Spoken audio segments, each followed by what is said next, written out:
This is part 2 of my video upload because my previous one, my phone died while I was making it, which is interesting enough as it proves my point about this technology. I only had my phone on a charger for like 2.5, 3 hours, so I mean, that last video was about 9 minutes, so it sounds about right anyway. But I mean, fuck, dude. This is what the phone looks like. It's a Nokia. I don't exactly know how, as a company, Nokia cannot feel ashamed for allowing to sell such products. But I guess such a product, but I guess one of the problems I'm having lately is that technology, more and more so these days, is almost apparently designed and sold, and it's a common trait of modern technology. It's a common trend that technology now is almost being designed to fail. I mean, made to fail, and I mean rapidly. Like, almost things are being made to throw away 6 months from now. I mean, I understand the industrial concept of planned obsolescence, and it's been going on since the 80s, even. We've been buying things that we know we're going to throw away 2 minutes from now, but at the same time, it's like, oh my fucking god. Did I seriously pay $110 for something that is broken already? Did I seriously pay $110 for something that legitimately, just from the get-go, doesn't even work? Are we seriously, as a country, paying for broken goods? I mean, look at this piece of shit, dude. I wish I could show you the front screen. I wish I could show you how this phone works, dude, but it's unbelievable. Um, well, I was gonna say something while I was waiting for this. Yeah, phone to charge. That's another thing. Just, another factor of the phone that really makes it not worth buying, along with pretty much every single factor of the phone in consideration and in comparison to every other phone that's ever been made. This phone, when charging, takes 10 to 15 minutes to turn on when the battery has just died. I'm not talking about, like, you've been using your phone all day, the phone is dead, it's been dead, you've tried to turn it on like 5 times, it won't turn on, and you waited like 6 hours to charge. I mean, right after this bitch has died, plug it in, you have to wait 10 to 20 minutes just for it to turn on. Which, I mean, can be extremely convenient if you're a guy who has no life and doesn't have any phone calls he needs to make, anything he needs to do, just sits and makes videos all day.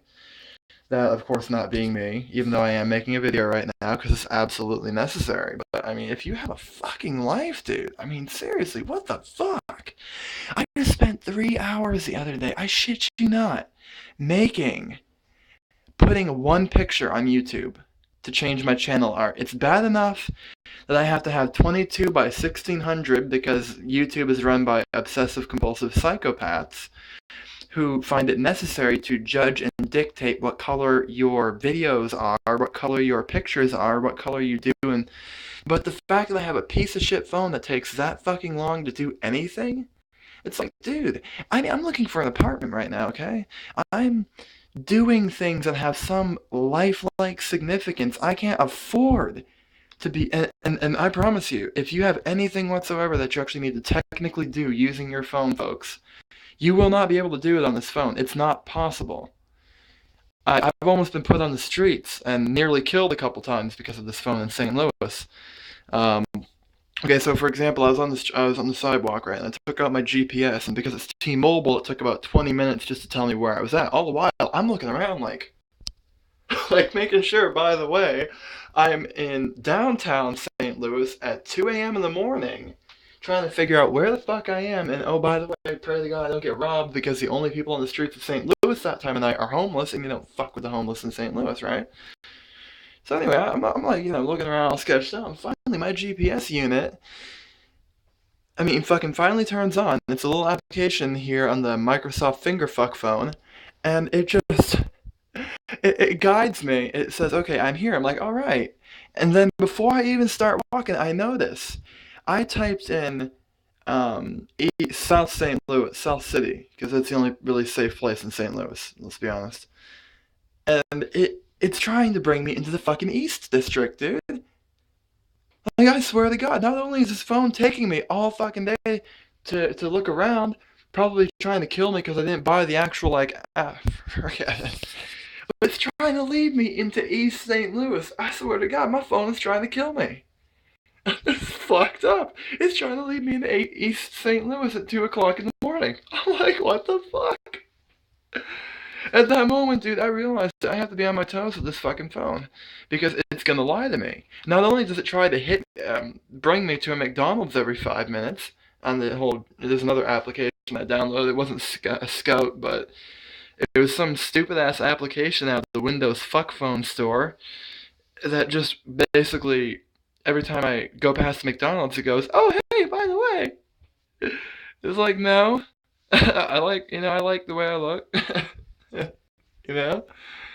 So I don't know what to do really with this phone. I can't smash it, and I've been tempted to a couple times. I've already hit the screen a few times. I'm trying not to break it. I'm really not because I don't want to, but because I can't.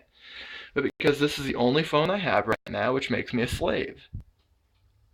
Like that, as a consumer, that makes me a slave to my phone because I can't do anything with it but use it and take it up the ass from it because I had no other choice as I've already paid for the phone itself and don't really have any other option. So I thought you all should keep that in mind before buying a phone like this because ain't there we go. Wait, trying to refocus this. Oh my god, it actually did. So yeah, I'm like, y'all should really keep that in mind before wasting your money on such garbage. Because I know the advertisements look cool for the phone. Oh, it does everything you need it to do. It does it here in one place. It's like, dude, so does every other phone. Except every other phone will actually do it accurately.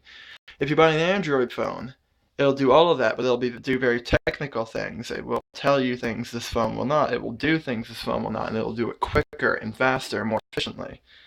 Same with an iPhone, and that's sad because an iPhone is a fucking piece of shit. But I would promote and I would buy an iPhone 100 times faster than I would buy a piece of shit like this, and it would work 100 times faster. So there you go. To the Microsoft Corporation, to Bill Gates, and to any asshole who uses pieces of shit like this. Fuck you, because you're an idiot. You deserve it, dude. Seriously. This phone is a joke. Yeah, that's my review of the Windows Phone. Overall, I give it -2.5, -5 stars. I I will be mutilating this phone when I do actually get myself an Android. I will take my I have a tool here I use for such occasions. I'll be taking the screen off of my phone. I'll be cutting the camera out. I'll mutilate the fucking battery and just the back end of the phone. I will do dirty fucking things to this phone. For real. I will tear this phone a new hard drive. Good luck, folks. Shop happy. Shop safe. Shop smart. And be aware. This is DFox9 with another review on another piece of shit product made by Microsoft. Have a good day.